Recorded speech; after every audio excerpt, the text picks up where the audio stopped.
Well, thank you and good evening, everyone. You know, I'm really sorry I didn't get the memo about the cowboy boots or the kilt.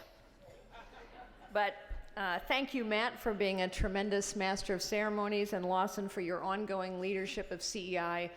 And thank you so much to all of you for supporting a wonderful organization. You know, I remember when I first joined the board of the American Conservative Union, and I got to meet Fred Smith. And I remember thinking the first couple times I met him, wow, this guy is so passionate, he's so energetic. And I've come to learn that really everyone at CEI is that way. So it's a fantastic organization. Thank you for your support of it. I also recently was at an event at CEI, and now I understand why there were all those bottles of whiskey in the corner. I get it, finally. When I was a little girl, my mother said to me one morning, "What you are is God's gift to you. What you make of yourself is your gift to God." My mother and father would encourage me always to work hard, to aim high, to find and make the most of my gifts. I must tell you that I did not feel particularly gifted as a young girl or as a young woman. And so my mother's words seemed like a promise to me that I had gifts, and a challenge as well, that I needed to find and use them. I would start my career as a secretary in a little 9-person real estate firm. Coincidentally, that little 9-person real estate firm was literally 1 block from the headquarters of Hewlett-Packard, where many years later I would become the chief executive. And one day while I was typing and filing and answering the phones in that little company, 2 men who worked there approached my desk and said, "You know, we've been watching you. We think you could do more than type and file. Do you want to learn something about business?" And they set me on a path to learn something about business. Of course, they did far more than that. Because they saw potential and possibilities in me, I saw those things in myself. Whether it's in business or charity or any other human endeavor, my experience tells me that human potential is limitless. I belong to the Vernon Smith and Julian Simon School.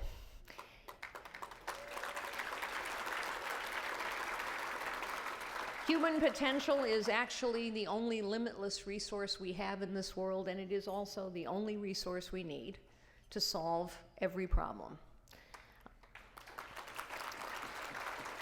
Unfortunately, human potential is so often underutilized, or worse yet, it is squandered and wasted. Last week I was at a fundraising event, I do a lot of that lately, where donors brought their children. Some sons, and many, many daughters. And at the end of the event, a little girl came up to me, and she said, "Have you ever wished you were someone else?"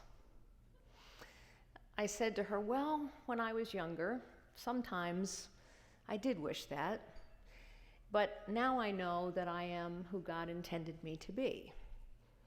Have you ever wanted to be someone else?" And she kind of looked away and said, "I don't know."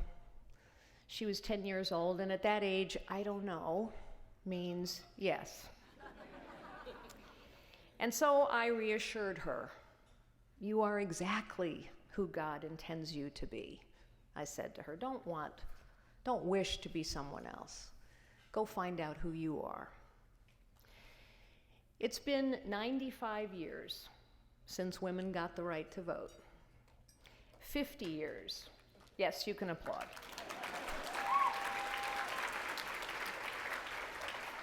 50 years since the feminine mystique. 16 years since I was named the first female CEO of a Fortune 50 company.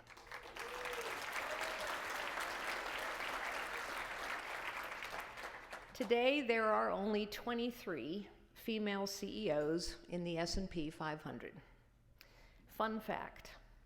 There are more CEOs named John than there are women CEOs. Among these same companies, there are only 19 women for every 100 board members. 84% of women strongly agree with the statement that women can lead just as effectively as men. Only 43% of men agreed with that statement. Companies headed by male executives receive 98% of all venture capital funding from Silicon Valley. That's a staggering $1.88 billion, compared to just $32 million for women. And recent studies from the NYU Child Study Center suggest that a girl's self-esteem peaks at 9 and declines from there. I believe it is time to have a conversation about the state of women in America. Women represent half of all human potential. Women around the world continue to be subjugated and marginalized.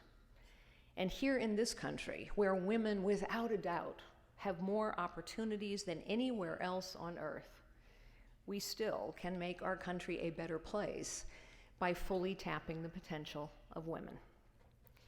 Today, women hold nearly 48% of all US jobs, up from 37% 40 years ago. And by 2011, this relatively small increase in women's participation in the workforce accounted for 1/4 of our GDP. In other words, more than a stunning $3.5 trillion was generated by the increase in women's participation in the economy. That's greater than the GDP of Germany and greater than half of the GDP of both China and Japan. Additionally, the data is clear. Companies with more women on boards of directors outperform their competitors. In other words, the facts are clear. The data is in. Realizing the potential of women isn't just the right thing to do. It's the smart thing to do.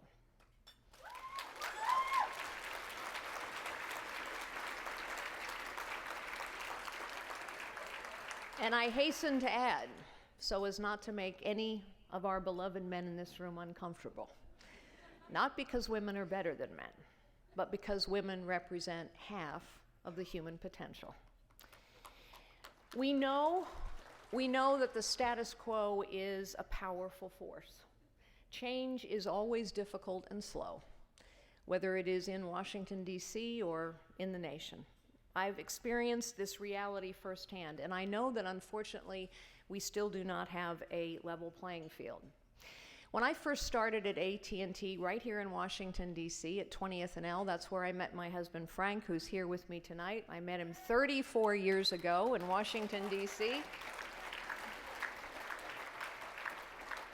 But at my very first job, my male colleagues decided that we would hold our first business meeting with new clients at a strip club.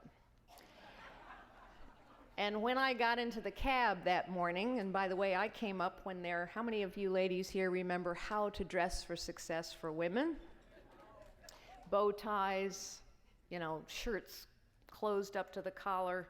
When I got into the cab and gave him the address of where I was going, he whipped around in his seat and said, "Oh, are you the new act?"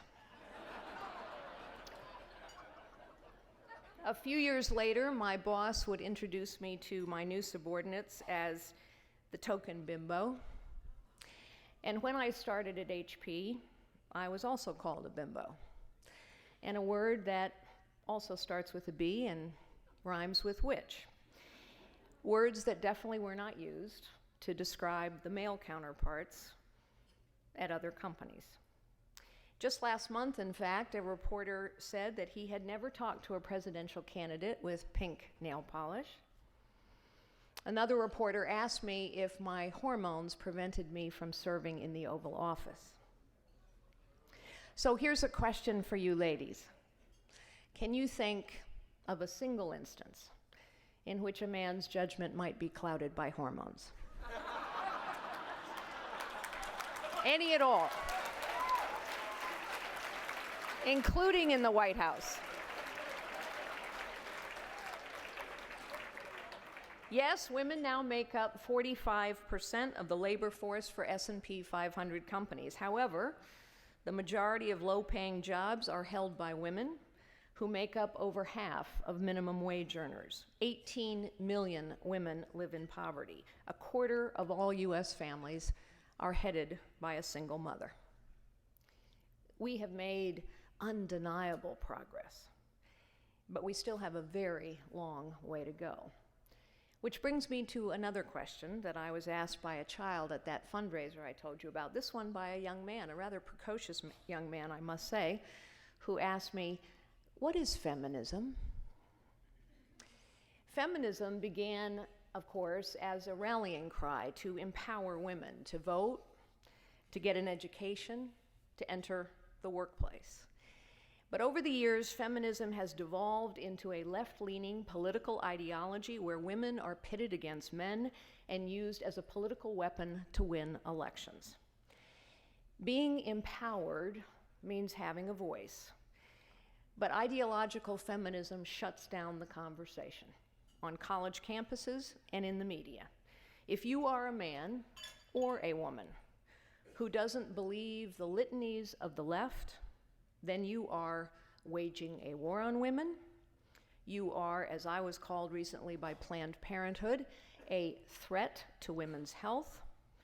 Or you are variously described as window dressing, Joni Ernst, or offensive as a candidate, Carly Fiorina.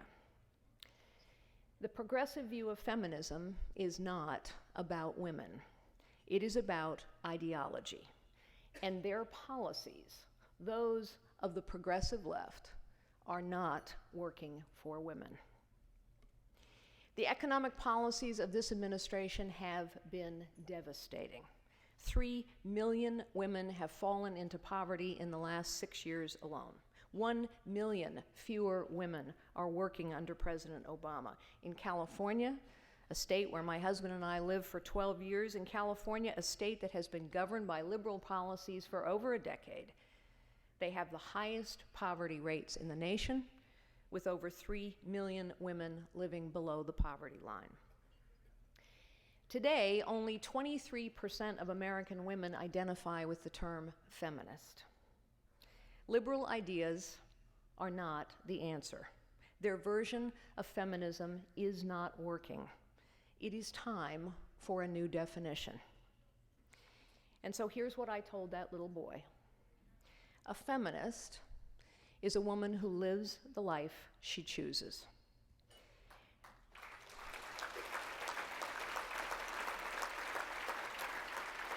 We will have arrived when every woman can decide for herself how to best find and use her God-given gifts. A woman may choose to have 5 children and homeschool them. She may choose to become a CEO or to become a candidate. I am a conservative because I know we are all equal in the eyes of God, men and women alike. Our principles work better to lift men and women up so that they can choose their own path and live lives of dignity and purpose and meaning, which is what every human being wants. Research shows that private sector companies that have diverse workforces have important things in common. They have leaders who are actively engaged in and committed to increasing diversity. They talk about diversity regularly, not as a good thing to do, but as a business imperative. They recognize the important role that women play, and they ensure that outstanding women receive the sponsorship and professional development they need. They don't compromise standards. To the contrary, actually, they ruthlessly cultivate meritocracies and ensure that the most talented people, men and women, have equal access to opportunities to rise throughout the ranks. We did all of these things at HP during my tenure. We also led a process in which my senior team and I would spend time regularly looking at all the open positions in the company above a certain level. I insisted that there be a diversified and qualified set of candidates for every job, and then we selected the best person from there. By the end of my tenure, half of my direct reports were women. They rose on merit. But there's another side to this story. Less than a year after I was fired, those practices were abandoned, and 60% of those women were gone. Meritocracies are perishable. There are many things that we can and must do to ensure that all women can truly choose their own path and truly fulfill their potential. The first is we must encourage and foster those meritocracies. Let's look at the federal government for a moment. Despite it already being law, the left wants to further legislate equal pay. And yet, the left also supports seniority systems in government and unions that reward not merit, not performance, but time and grade. We know these systems pay for years worked rather than performance, disproportionately impacting women. And these seniority systems have perverse consequences. How often do we see yet another Inspector General report that says that in one or another agency, you can watch pornography all day long and earn the same pay, pension, and benefits as someone sitting next to you and trying to do a good job? This is something that government can change. We, as conservatives and libertarians, people who believe in merit and excellence, let's work together to move to a pay-for-performance meritocracy in the federal government and make promoting high-achieving men and women a priority.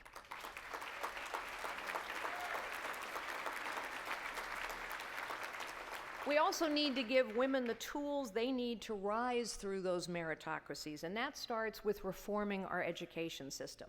There is some very good news here. In the last 40 years, we have drastically improved a woman's chance of earning a postgraduate degree and certainly of graduating from college. In 2010, in fact, women started to surpass men in the attainment of advanced degrees. But it's also true that it's especially critical for low-income women and families that we fix our broken education system. Every parent deserves a choice as to how to best educate their children so that every child has a chance to fulfill their potential.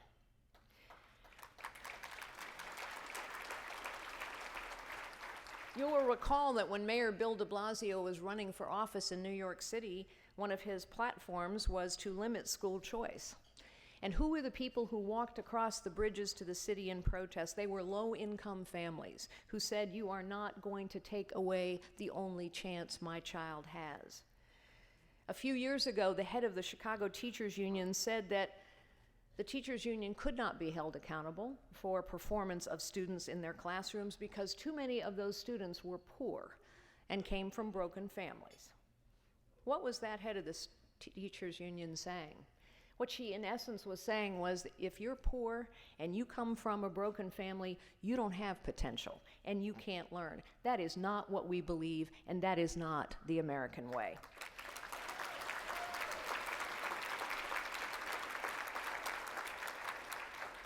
In California, students fought back, arguing that their constitutional right to an equal education was being violated by state laws that protected grossly ineffective teachers. And the students won in court. In Louisiana, this administration sued to shut down a program that allowed students to leave their failing public schools. That's right.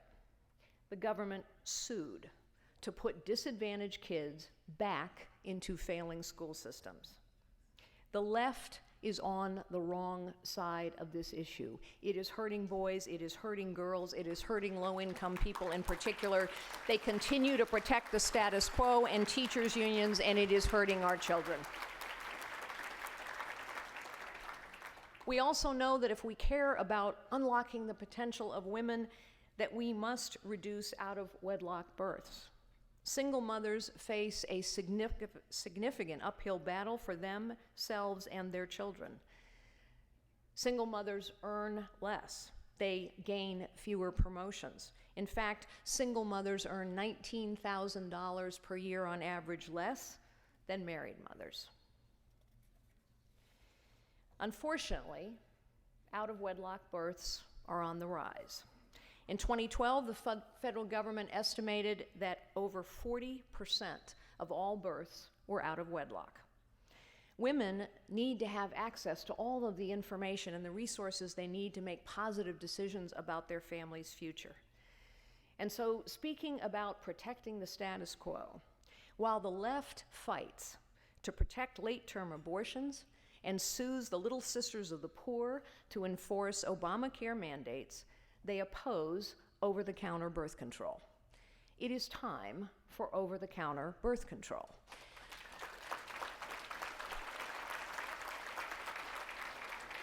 Which will drive down prices and increase availability. When Claritin moved over the counter, the price was cut in half in less than a year, and today you can get a month's supply of what once was a very expensive drug for $3.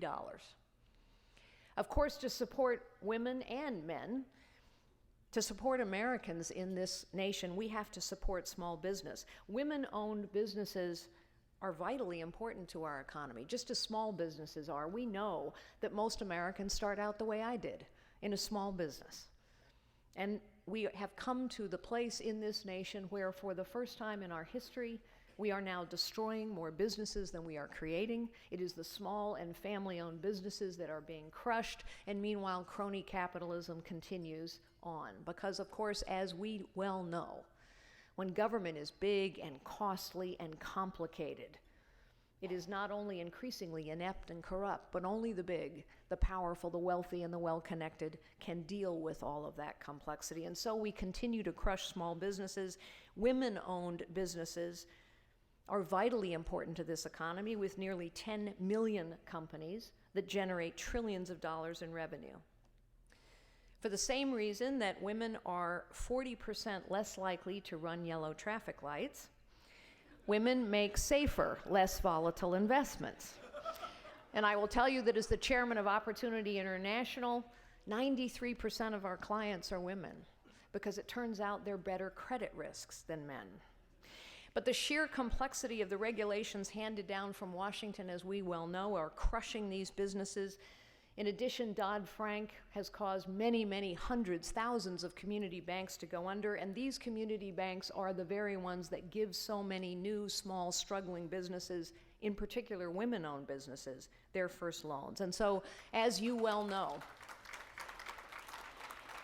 we have to roll back these regulations and simplify the tax code so that small women-owned businesses, small businesses of all kinds, have the fair chance for success that they deserve. And lastly, if we truly care about women in this country and in our world, we have to tackle the webs of dependence that are trapping women. We need a top-to-bottom review of every economic development and assistance program that we have to ensure that we encourage women and men to strive instead of to settle, because there is dignity in all work. As I travel the country and charity work and politics and in business as well, I often meet single moms who have had the courage to bring their children into the world. Like all of us, because it is an innate human desire and capacity, they too want to live lives of dignity and purpose and meaning. But unfortunately, they face great risk. Our government programs create all the wrong incentives. If you are a single mom on food stamps and you and your children are depending on them, these programs make it so difficult to strive for more, knowing that your decisions affect not only your own life, but the lives of your children as well. It means the risk of giving up government subsidies for a job that may not exist in a month. Women are frequently last hired and first fired. And so if that happens to you as a woman, it means going back to the welfare office ashamed and wondering whether you still qualify for benefits and can afford to buy diapers for your baby. And these women's fears are not unfounded. Under our current system, a woman who is making less than $30,000 a year is actually punished by these programs if she is offered a raise to, say, $55,000. She will take home less to her family and be ineligible for the benefits on which she and her children were depending. And in fact, regardless of income, women are more likely to be downwardly mobile than men. The bottom line is that our policies in government today make tough decisions even tougher. We have too many people tangled up in webs of dependence that we have created. Our government programs, just like our regulations and our tax code, our seniority systems, our government programs must be reimagined from top to bottom, not because we want to save taxpayer dollars, although we will, but because we want to save lives.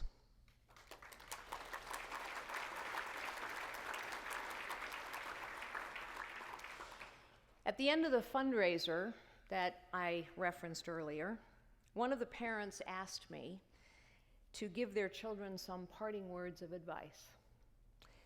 And so I said, aim high. We must aim high as a nation. We must aim high in our families and in our communities. We must encourage boys and girls, men and women, to aim high in their lives. Aiming high is in the American spirit. Aiming high not only built this nation, it has imbued the character of our citizens. Lowering expectations has become a virtue. To those on the left who wring their hands at the notion of striving for excellence, and to them we answer, as a nation, aiming high is what has set us apart as Americans.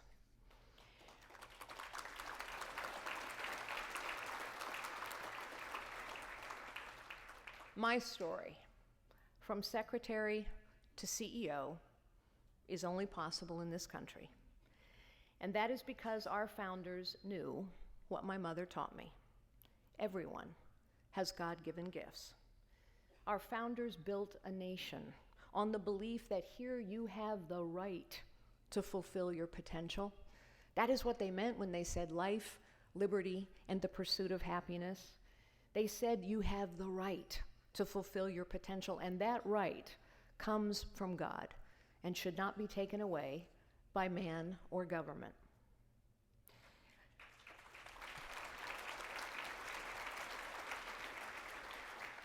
Let us build a nation where every American knows their lives are filled with the possibilities that come from their God-given gifts. Let us ensure that this nation, in this, the 21st century, is a nation in which every person knows they can live a life of dignity and purpose and meaning. Let us together aim high and encourage every boy and every girl to do the same. Thank you so very much, ladies and gentlemen.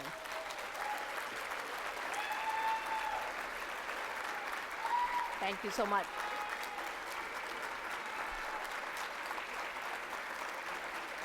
Thank you so much.